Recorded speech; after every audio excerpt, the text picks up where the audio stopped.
thinking about it. I think we both have to hit the got it button. Yeah. It's warning us that we're going live. It's thinking about it. More today. Oh, hey, we did it. Sweet. All right, we're up. Oh, hang on. Whoa. There we go. All right, I got to get you in one little corner. I got to All get right. my notes in another corner, so we're all in one spot. All right, we got it.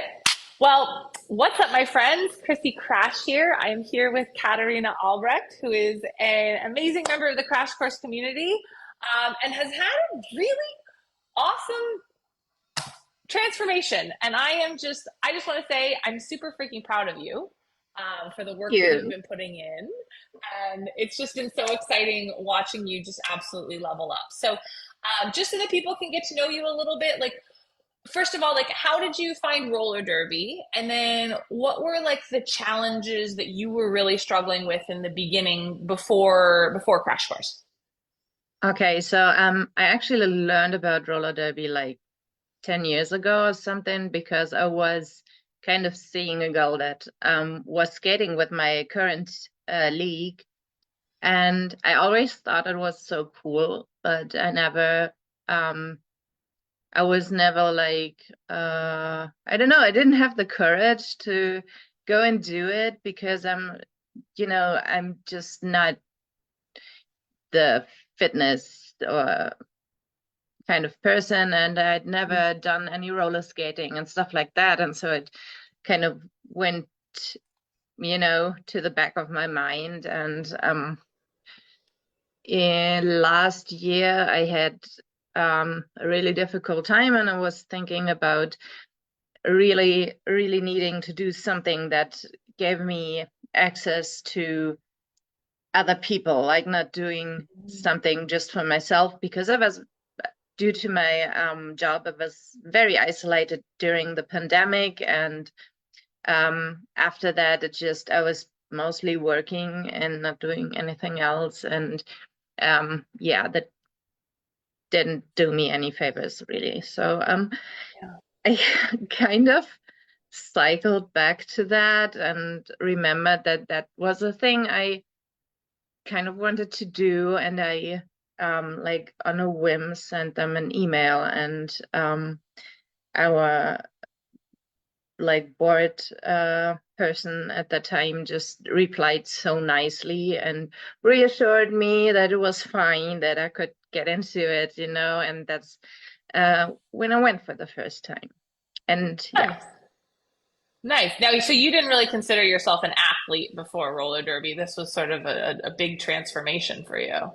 Absolutely not. Like, I had uh, taken up a bit of running in like 2016, and I was training for like this one half marathon, and I did that, but running isn't really my thing. Like, it's not the sport I'm like passionate about or anything. So Hmm. it got really difficult to keep it up. And Hmm. yeah, it kind of fell by the wayside, and I had I felt like I never progressed there. Like my Hmm. kilometer minutes just stayed the same basically, and it felt very futile to keep doing that. And so I stopped, and I didn't really replace it with anything. And like, I hadn't done a lot of sports when I was younger. Like, I did dancing, like hip hop and jazz dancing as a teen. And I liked that because, it was fun. I had a team and who did like shows and stuff like that. And that was really cool. And I don't know, I felt like there wasn't really anything available for me as an adult that filled that Hmm. same need. And I'm allergic to ball sports. Like, sports ball miss me with that. So yeah, that kind of reduced the options even further. So yeah. Nice. And so when you sort of started Crash Course right around the same time that you had just joined Derby, right? Because you were just kind of like working on Um making yourself show up, getting involved. I was joining crash course because like at the tail end of an injury I got when I That's was right. like really new to skating. I think I had like 5 or 6 months under my Yeah. belt when I got an ankle injury. And then I was not skating for 9 weeks. And I felt like I was falling off again. And I was very Mm, frustrated and I was very anxious about going back on skates. I was afraid to hurt myself again. And it it was really difficult for me, like in a headspace kind of way, and I felt like I had not done any sports for 9 weeks again, and what little I had achieved would be gone. And mm, I'm doing our social media pages, so that's why I was aware of you, because it like it was in our follows and you showed up. And one day I like made this split second decision to write to you. And mm. I don't know, it was really, I wasn't consciously thinking about it. And then I saw you pop up on the Instagram and I was like, maybe that's the thing I need. Like, maybe that's going to help me with my conundrum. Yeah, Mhm. that's when I Yeah, joined. I have this weird way of showing up right when people need it. Like it's always like this Like, weird thing. So what were your biggest results from the program? Like what were your biggest aha moments? How did it impact you on the track? oh, there's so much. Like, one thing is that I could actually commit to be an athlete like that, Mm, you know? Like I was really stressed out about the workouts because I felt like when would I do them and I'm just not that fit kind of thing. And mhm, the fact that I could actually get into that rotation and do that and stay with it, that was like that was really made made a huge impact on me. mhm, And fixing my nutrition, mostly like fueling myself, that was very important for me because in my job I often have like 24-hour shifts and stuff like that, and I had a habit of not eating well when I did mhm, that, and I had a habit of sometimes eating little because I had didn't have an appetite and stuff like that. And fixing that and noticing that when I fueled myself, I had the energy to actually go and do my workouts. That was really transformative. And I started seeing results in my posture and my muscle mass and stuff like that so quickly. Like in the beginning, I think it was like within the first 4 weeks, like the mhm, first set of progress pictures, I already saw my posture just improving so much. And that was really, really cool. And I obviously noted that when I got back on skates, I really had a lot more, stability and stuff to pull from. And mhm, then there's like the mindset kind of thing, and that's kind of what we are supposed to talk about a bit today is like I'm a horrible perfectionist, and like not in the way like I want to do everything great and thus I work hard at it. It's more like if I don't do stuff perfectly, like within the first few tries, I'm obviously a failure and should stop, you know?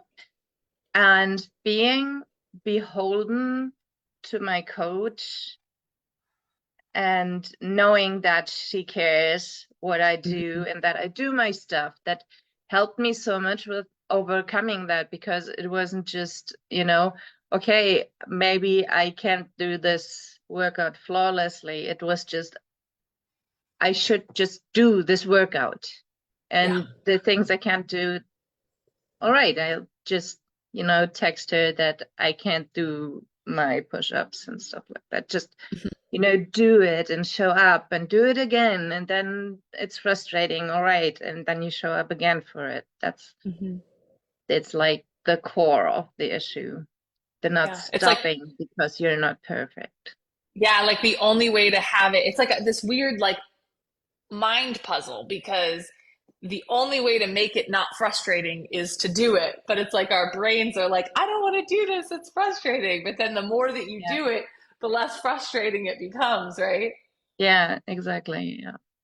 So you have a pretty crazy schedule, obviously, with like the 24-hour work.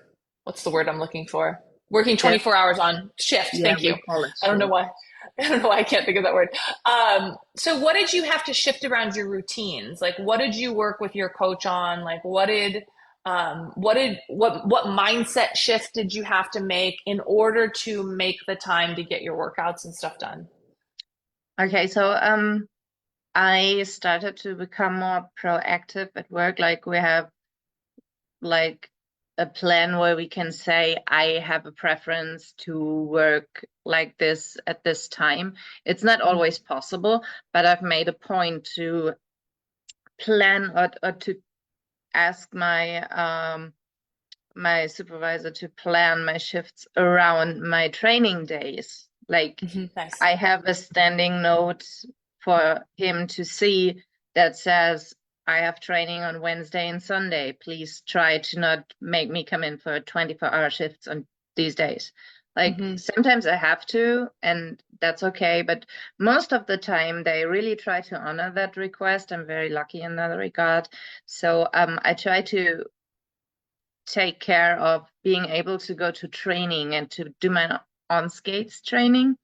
And then I noted that I could really manage to do most of the workouts in the evening when I got home. Like I had Nice. just enough energy left to do that.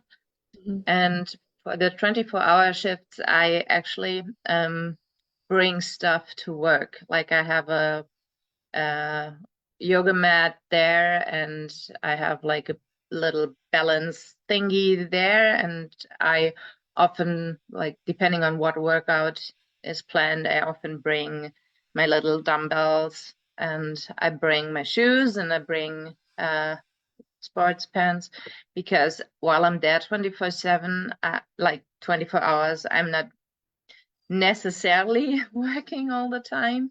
So I may find the time to do it, and I just set up my place so that I can get out quickly. Like Hmm. um, I'm an anesthesiologist, and I do emergency medicine, and I do intensive care. And sometimes I get, like, when I get a dispatch, I have to get out quickly. So I Hmm. already set up, like, I have a towel, like a wet towel with some soap on the one end, and I can scrub myself down real quick. I have my clothes ready to go, and Hmm. I can get out in like the time I'm supposed to, even Nice. if I'm in the middle of a workout. So stuff Nice. like that. Just Well, trying to organize my life a bit so I can do my workouts.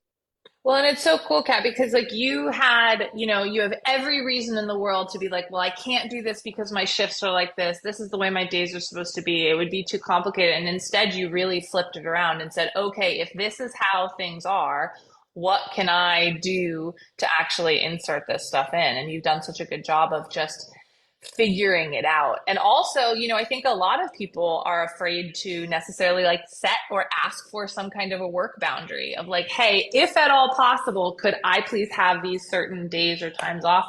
And sometimes we're just like afraid to ask, and then you never know if you don't ask, right? Yeah. Nice. And I was like very passive about it in the past because I didn't really have set things. And yeah, that has like really changed, and some workplaces are willing and able to accommodate that, and I'm Mhm. lucky that my workplace is really trying their best to make sure that everyone is mostly happy with the plan we're getting out of it in the end. Nice. Nice. Now, what about your nutrition? So you said shifting your nutrition made a huge difference. What were some of the key things that you shifted? Did you discover certain foods that you really liked? Is there certain recipes that you were like, oh my gosh, this is like something that I live by? What were the big shifts for you with nutrition? first and foremost to actually make sure that I get my macronutrients in, because Mhm. in the past I had like a habit of often not eating very much during the day and just having one big meal at night. And because I was out of energy so often, it often was like I ordered stuff in and it wasn't necessarily the most nourishing kind of things. And making an effort to actually, get my protein and get my calories on Mhm. any given day. And like that changed a lot about how I pick my foods. And I've Mhm. never been a picky eater. Like I like a lot of food, so it's like in theory, it's pretty easy for me to um, switch to nutrition that's good for me and that supports what I want to do. Mhm. And it wasn't hard to find like stuff I liked eating. And but like in the end, it was a transition to actually make sure I ate throughout the day and I'd get back into eating everything at night, because either it wasn't enough overall, like not enough Mhm. calories, not enough protein if I only had one meal, or I was eating stuff that took me way overboard, Yeah. you know. Nice. Nice. I'm so excited for you. So, how is this reflecting on the track? How are you feeling on the track now? Any exciting derby updates? So I'm like my little group of freshies who are together are scheduled to do our assessments for our level 2 program soon, which I'm excited about, and I'm very certain that I can do it. And I just noticed that I had so much more energy and that I could, like, I can do the 2 hours of practice without having to stop for catching my breath. Like Mhm. sometimes we have, frequent breaks and such, and that's always good, but I never have like to stop in the middle of it just to catch my breath. I Mhm. might have Like to you're stop able to for just other keep on. reasons. Mhm. Um, but I just got so much stronger, and I so many skills that felt absolutely impossible to me in the past got so much more attainable as soon as I, got the muscle to support it. And it really helped me along so much. Like in the same time that I had, you know, kind of struggled to be on skates and to learn to like just skate, without doing any particular skills. Mhm. I get this far with my skills, and I just have so much and more energy to actually practice Yeah. during. Yeah. Yeah. Well, and there's something really to be said about when you have a training program that is specifically designed for roller derby. The progress comes so much faster because it's like these exercises are specifically made to help you build the skills you want to build. So how is that? How is that having a training program, a crash course training program, or having like your coach? How was it working with like a crash course coach? I know you had mentioned that you were saying like you were actually really surprised by like the support and things like that. Yeah. Um, like I don't know, I knew about personal training programs and Mhm. theory and stuff like that, but I didn't expect so much like emotional support and motivation out of my coach, and I didn't expect to get this level of feedback. Like it's not just that I get like a list of do these workouts and this is your macros that you should be eating, but I can like give direct feedback and receive um, feedback in turn. Like I can Mhm. be like, my last practice was so shitty and I was in such a horrible headspace and nothing worked out. And my coach Slayer will be like, okay, what was the difficult stuff and what was going through your head, and here's a like kind of exercise you can do to get more clarity on what's the problem. And Mhm. I really did not expect this amount of support. And also the group calls we are doing, like it's kind of a group therapy for perfectionists.